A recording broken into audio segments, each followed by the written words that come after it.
Hi students, today we are going to talk about current loop as a magnetic dipole. அதாவது மின்னோட்ட வளையம் காந்த இருமுனையாக செயல்படல். This question is very important 3 mark question. நம்ம போன கொஸ்டின்ல பார்த்திருப்போம். கரண்ட் கேரியிங் சர்க்குலர் காயில் எடுத்திருப்போம். அதில் கரண்ட் ஃப்ளோ ஆகும்போது அந்த சரௌண்டிங்ஸ் ஃபுல்லாக மேக்னெட்டிக் ஃபீல்டு ப்ரொடியூஸ் ஆகிட்டு இருக்கும். அதில் சம் டிஸ்டன்ஸில் பாயிண்ட் பி கன்சிடர் பண்ணி அந்த பாயிண்ட் பியில் எவ்வளோ மேக்னெட்டிக் ஃபீல்டு இருக்குன்ட்டு நம்ம கண்டுபிடிச்சோம். அதுக்கான டெரிவேஷன் நம்ம ஃபார்ம் பண்ணோம். சரியா? ஸோ இங்கே என்னென்னா அந்த கரண்ட் கேரியிங் சர்க்குலர் காயில் என்னவா பிஹேவ் பண்ணுது பார்த்தீங்கன்னா மேக்னெட்டிக் டைபோலா. சரியா? மேக்னெட்டிக் டைபோலா பிஹேவ் பண்ணுது. அதாவது அதே சேம் டயக்ராம் தான் இங்கே போட்டிருக்கேன். போன கொஸ்டினில் பார்த்தோம்னா அதே சேம் டயக்ராம் தான். இதில் கரண்ட் பார்த்தீங்கன்னா அதே தான். எந்த டைரெக்ஷனு? ஆன்டி கிளாக் வைஸ் டைரெக்ஷனில் ஃப்ளோ ஆகிட்டுருக்கு. அப்படி ஃப்ளோ ஆகும்போது அதனோட மேக்னெட்டிக் டைபோல் அதனோட பொலாரிட்டி பார்த்தீங்கன்னா எப்படி இருக்கும்? எந்த சைடு நார்த் போல், எந்த சைடு சவுத்து போல் இருக்குன்ட்டு நம்ம இங்கே பார்க்கலாம். சரியா? ஸோ லாஸ்ட் கொஸ்டினில் பார்த்த லாஸ்ட் ஈக்குவேஷன் 5th ஈக்குவேஷன் இங்கே எடுத்து போட்டிருக்கேன். ஓகேவா? The magnetic field from the center of the current carrying circular coil of the radius r. The magnetic field center of the current carrying circular coil of the radius r எடுத்துக்கிறோம். பாருங்க, அந்த last equation தான் இங்கே போட்டிருக்கேன். B vector equal to mu naught I by 2 r square divided by z square plus r square power 3 by 2 k cap. Equation number 1. பாருங்க, இதில் distance point B இது point B. இந்த பாயிண்ட் பி நம்ம எங்கே வேணால் எடுத்துக்கலாம். இங்கே எடுத்துக்கலாம், இங்கே எடுத்துக்கலாம், இல்லை டிஸ்டன்ஸ் இங்கே எடுத்துக்கலாம், எங்கே வேணால் எடுத்துக்கலாம். சப்போஸ் நம்ம இங்கே எடுத்தோம்னா பாயிண்ட் பி டிஸ்டன்ஸ் இன்க்ரீஸ் ஆகிட்டே போகும். சரியா? அப்போ ரேடியஸ் பாருங்கள், அது ரெண்டையும் கம்பேர் பண்ணுறோம். அந்த டிஸ்டன்ஸையும் இந்த ரேடியஸையும் கம்பேர் பண்ணும்போது இந்த ரேடியஸ் டிஸ்டன்ஸ் எப்படி இருக்குது? ஸ்மாலாக இருக்குது இது கம்பேர் பண்ணும்போது. ஓகேவா? அப்போ Z greater than R. Okay, அப்போ ஆர் ஸ்கொயர் என்ன ஆகும்? கேன் பி நெக்லியேட்டட் ஆயிரும், 0 ஆயிரும். ஓகேவா? அப்போ ஆர் ஸ்கொயர் என்ன ஆகுது? 0. It means B vector equal to mu naught I by 2 R square divided by என்ன இருக்கும்? இசட் ஸ்கொயர் மட்டும்தான் இருக்கும். இப்போ இசட் ஸ்கொயர் பவர் 3 by 2. இதில் 2 கேன்சல் பண்ணிடலாம். மீதி என்ன இருக்கும்? இசட் பவர் 3 தான் இருக்கும். இது போட்டாச்சு. Equation number 2. For a single turn, அந்த காயில்னா அது சிங்கிள் டேர்ன். அப்போ அந்த சிங்கிள் டேர்ன் அந்த காயிலோட ஏரியா பார்த்தீங்கன்னா என்னது? πr square. அதோட ஏரியா πr ஸ்கொயர். அப்போ ஆர் ஸ்கொயர் ஈக்குவல் என்ன வரும்? இந்த பை இந்த சைடு வந்துடும். அப்போ ஏ பை பை. ஸோ இந்த ஈக்குவேஷனை எதில்? ஈக்குவேஷன் 2ல் பிளக் இன் பண்ணுறோம். இப்போ B vector equal to mu naught I by 2 pi. இப்போ 2 பை வந்துச்சு இந்த ஆர் ஸ்கொயர் பதிலாக. ஸோ அப்போ B vector equal to mu naught I by 2 pi. இங்கே ஏ இருக்குது, A by Z cube K cap. என்னது? இந்த ஏ பை பை இதை எதுக்கு பதிலாக போட்டிருக்கோம்? ஆர் ஸ்கொயர் பதிலாக. ஓகே, ஈக்குவேஷன் நம்பர் 3 என்ன போடலாம்? R square. ஓகேவா? இது தேர்ட் ஈக்குவேஷன். தென் நம்ம ஆக்சியல் லைன் பார்த்துருப்போம். மேக்னெட்டிக் ஃபீல்டு டியூ டு ஏ பேர் magnet at A point on is axial line. ஒரு பேர் மேக்னெட் எடுத்திருப்போம். அந்த ஆக்சியல் லைன்லேயே பாயிண்ட் பி கன்சிடர் பண்ணி அதில் எவ்வளோ மேக்னெட்டிக் ஃபீல்டு இருக்குன்ட்டு நம்ம என்ன பண்ணியிருப்போம்? கண்டுபிடிச்சிருப்போம். அதுக்கான ஈக்குவேஷனை நம்ம டெரைவ் பண்ணியிருப்போம். சரியா? அதனோட லாஸ்ட் எக்ஸ்பிரஷன் தான் இது. B vector equal to mu naught by 4 by 2 pm by r cube into I cap. Okay, equation number 4. So 3 and 4 நம்ம என்ன பண்ணுறோம்? கம்பேர் பண்ணுறோம் டைமென்ஷனலி. ஓகே, அப்போ இந்த பி வெக்டர் என்ன போடலாம்? இது போடலாமா? Mu naught I by 2 by A by Z cube K cap equal to இதை போடுறோம்.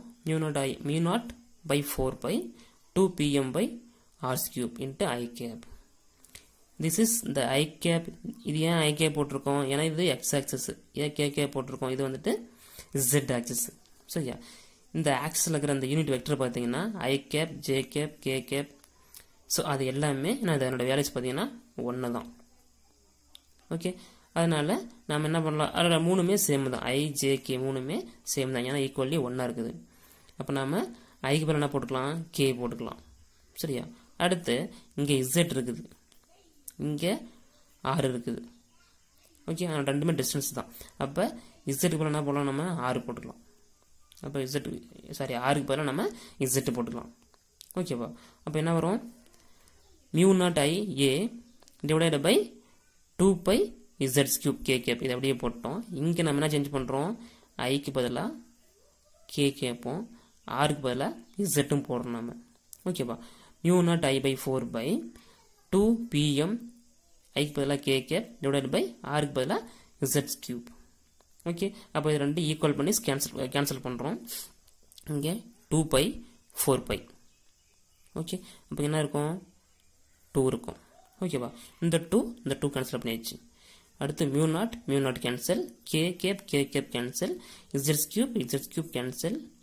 ரிமைன்ஸ் என்ன இருக்கும், IA ஈக்குவல் டு PM இருக்கும். ஓகேவா? இப்போ PM equal to IA. The PM is magnetic dipole moment. ஓகேவா? அப்போ அந்த கரண்ட் கேரிங் சர்க்குலர் காயில் என்னவா பிஹேவ் பண்ணுது, மேக்னெட்டிக் டைபோல் மொமெண்ட்டா பிஹேவ் பண்ணுது. இப்போ PM equal to I into A. This is scalar ஃபார்மில் இருக்குது. இதை வெக்டராக மாற்றும் போது in vector PM vector equal to IA vector. Equation number 5. இந்த PM means என்னது, மேக்னெட்டிக் டைபோல் மொமெண்ட். அந்த magnetic dipole moment any current loop equal to the product of the current and area of the coil. சரி, அதாவது loop. Okay, அதாவது எதுக்கு equal ஆகுது, product of the current and ஏரியாவுக்கு இந்த magnetic dipole moment ஈக்குவலாக இருக்குது. ஓகே, தென் இந்த மேக்னெட்டிக் டைபோல் மொமெண்ட் எதை ஒபே பண்ணுதுன்னா ரைட் ஹேண்ட் தம் ரூலை ஒபே பண்ணுது.